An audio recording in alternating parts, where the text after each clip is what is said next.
Hi, everyone. Welcome back to English Daily Grow. My name is David. And my name is Emma. We are so happy to have you here today. In this episode, we will talk about something very simple, but also very important. How to talk about yourself in English. Yes. Many English learners get nervous when someone says, "Tell me about yourself." It sounds easy, but sometimes you don't know where to start. So today, Emma and I will have a long, friendly conversation.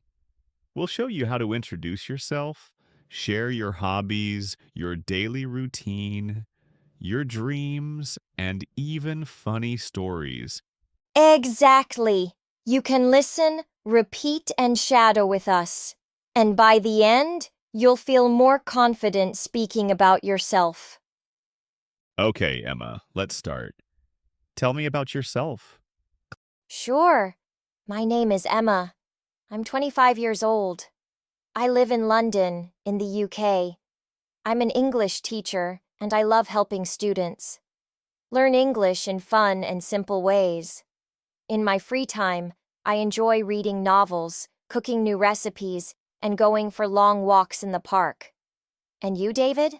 My name is David. I'm 27 years old. I live in New York City in the United States. I work as a graphic designer and I also make podcasts with you.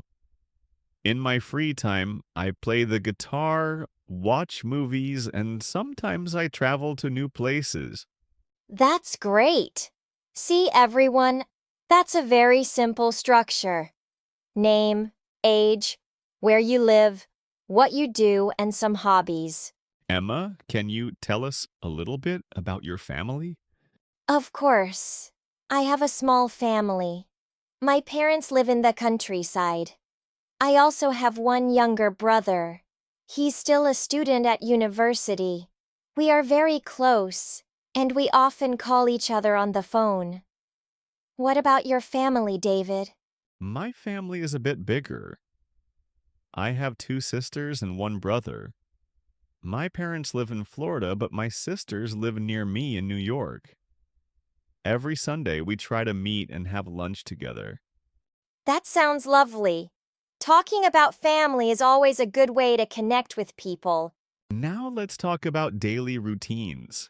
Emma, what does your normal day look like? Well, I usually wake up around 7 a.m. First, I brush my teeth and make a cup of coffee. Then I prepare my breakfast, usually some toast with eggs or cereal. After that, I start teaching online classes. In the afternoon, I go for a walk or do some yoga. And in the evening, I read or watch a movie. Nice. My routine is a little different. I wake up later, around 8:30 a.m. I make tea instead of coffee, and then I check my emails. I work as a designer, so I spend many hours on my computer. Sometimes I forget to take breaks.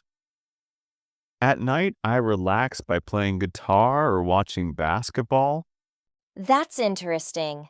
See, everyone, you can always share your daily habits to talk about yourself. It's simple, but it gives people a clear picture of who you are. Emma, you said you like cooking. What's your favorite dish to cook?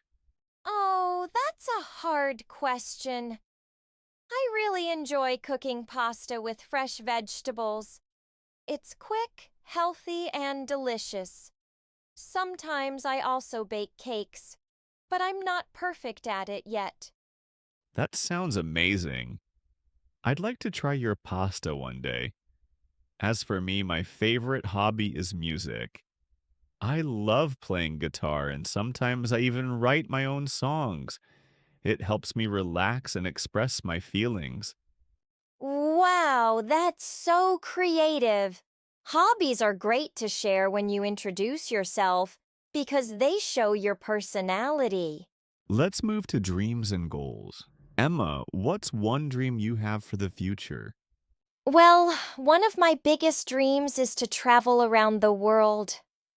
I want to visit Japan, Italy, and maybe South America. I love learning about new cultures and trying different foods.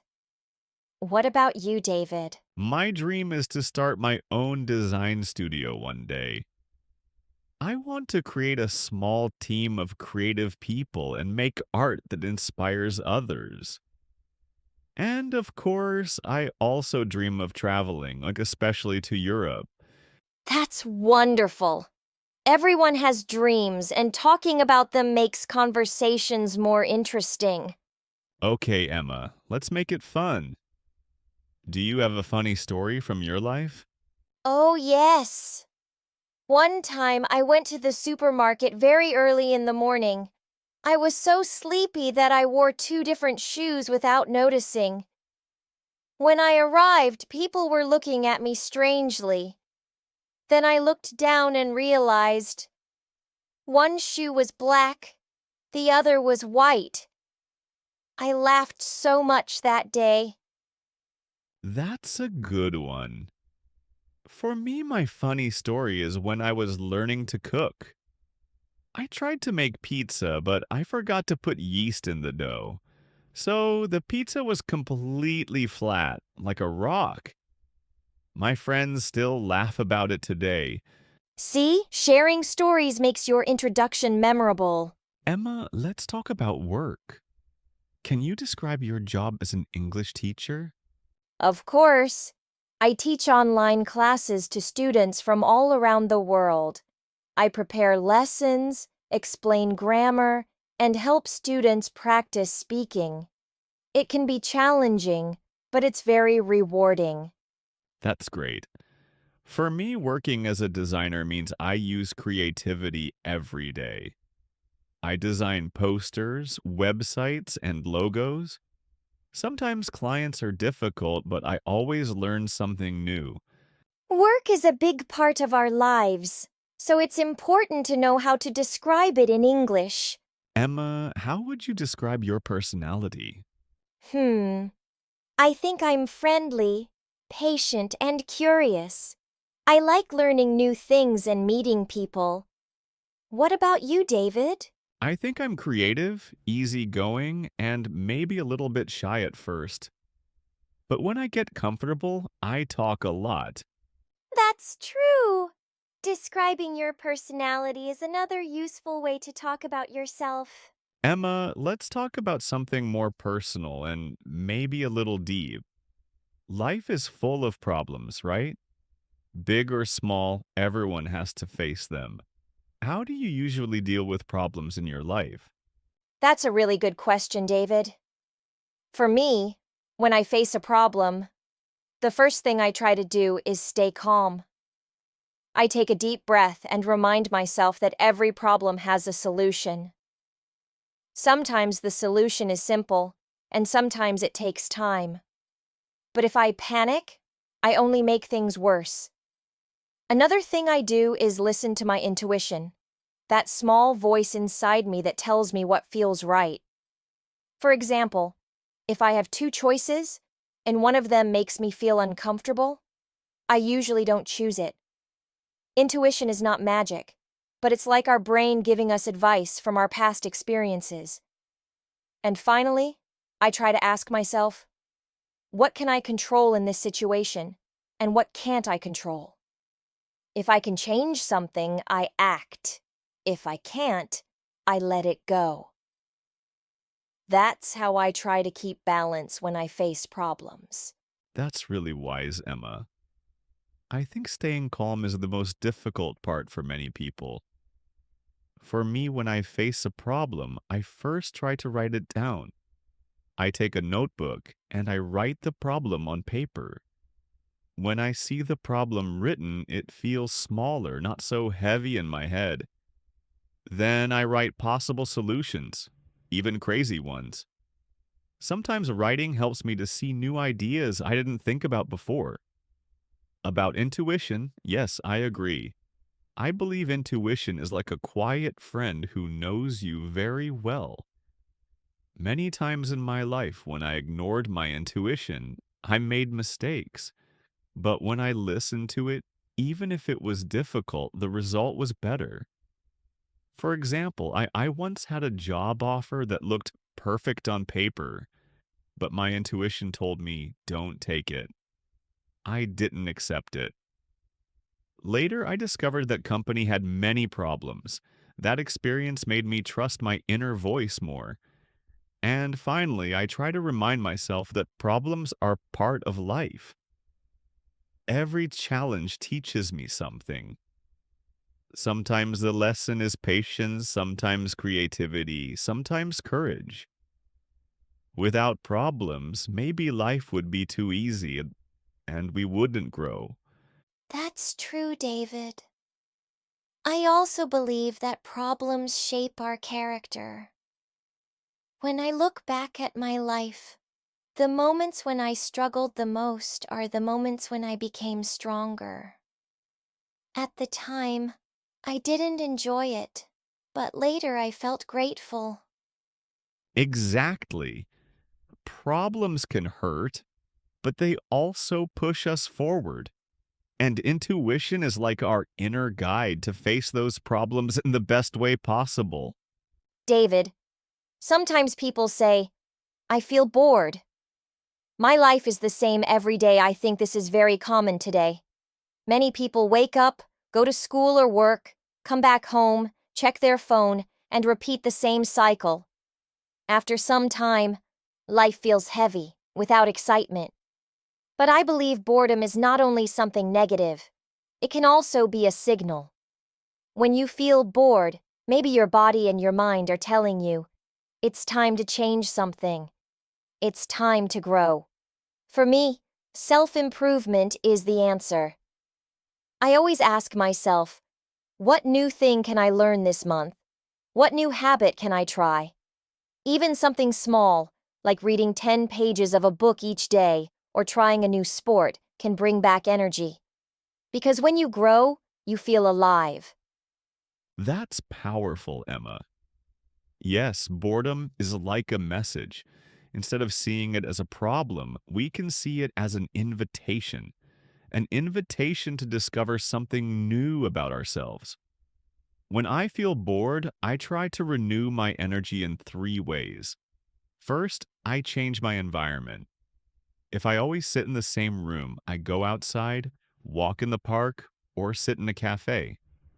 A small change of place can refresh my mind. Second, I connect with inspiring people. Talking with a friend who has positive energy can change my whole mood. And third, I do something creative. For me, writing or playing music helps me to feel alive again. Creativity is like food for the soul. I believe self improvement is not always about big goals like getting rich or famous. It's about small steps that make you a better person today than you were yesterday. Yes, exactly. And we don't need to wait for a perfect moment to start. Many people say, I will change when I have more money or when I have more time. But the truth is, if you don't start now, you will never start. Improvement begins in small daily choices. For example, instead of scrolling on the phone for one more hour, you can spend that hour drawing, reading, or exercising. These little decisions, repeated every day, slowly renew your energy and change your life. I like that. Life becomes boring only when we stop growing. If you wake up every day excited to learn something new, you don't feel bored anymore. Self improvement gives life meaning, and when you renew your energy, you also give energy to others. People around you can feel it. Yes, improving yourself is not just for you. It's also a gift for your family, your friends, and even strangers. When you are positive and full of energy, You inspire them too. Before we finish, let's review some useful phrases. Yes, repeat after us. My name is, I am years old. I live in, I work as, I am a student. In my free time, I enjoy, my dream is to. You know, David, I really enjoyed today's conversation. Sometimes we sit here and talk, and I realize how many things in life we can learn just by listening to each other. That was such an interesting conversation. I really enjoyed learning more about you. Same here. And I hope everyone watching also got inspired to think about how they can introduce themselves in English. Yes. And before we wrap up, don't forget to subscribe to English Daily Grow. And make sure to share this video. Maybe it will help someone else feel more confident introducing themselves. Thanks for spending this time with us today. We'll see you in the next episode. Take care and keep practicing your English.